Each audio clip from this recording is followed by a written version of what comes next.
सावन भादों के महीने में देखिए हमारे गांव के सरयू नदी का भयंकर रौद्र रूप। तो चाचा जा रहे हैं मस्ती करने, सरयू नदी के किनारे पे भी वो हैं। तो देखते हैं क्या करते हैं आगे को। पहाड़ के कुमाऊं में सरयू नदी की बहुत ही मान्यता है। पूजा पाठ मेलों में इस नदी की पूजा की जाती है। यह पवित्र नदी सौधारा से निकलती है और सौधारा का पानी हमारे गांव के सभी लोग पीते हैं। पाइपलाइन भी सौधारा से आई है हमारी। तो चाचा मस्ती करने लग गए हैं, आप देख सकते हो नदी के किनारे।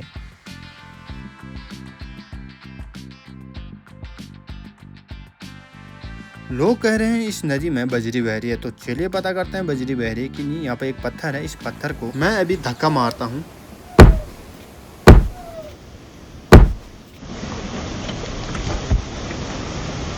ये देखिए पत्थर के किनारे से बजरी साफ साफ दिखाई दे रही है, काली काली। लोग इस बजरी से रोजगार भी करते हैं।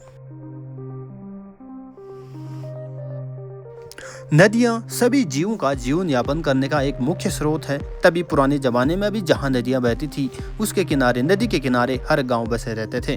तो दोस्तों नदी एक हिसाब से पूजनीय भी है, सभी लोग पूजते हैं। तो एक छोटी नदी यहाँ से भी बह रही है। जगह जगह से सारी छोटी नदियाँ इस बड़ी सरयू नदी में मिल जाते हैं। आगे आगे बहकर यह सरयू नदी का रूप बहुत भयंकर हो जाता है। सरयू नदी वास्तव में बहुत ही पवित्र नदी है। जाड़ों के दिनों में जब पानी साफ हो जाता है तो सरयू नदी के पानी को लोग पीते हैं बड़े प्रेम से। अब दिन का समय है, शाम होने वाली है। धीरे धीरे अब नदी भी साफ होने लगी है, साफ ही होगी है।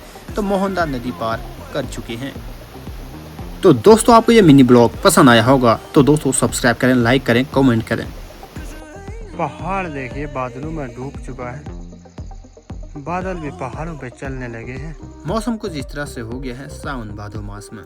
पहाड़ों में बरसात के दिन। यह है हमारा पहाड़ी इलाका।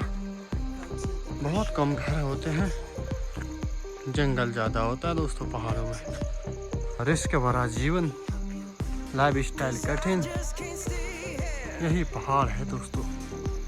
संघर्ष करना सीखना है तो पहाड़ों पे आ जाइए।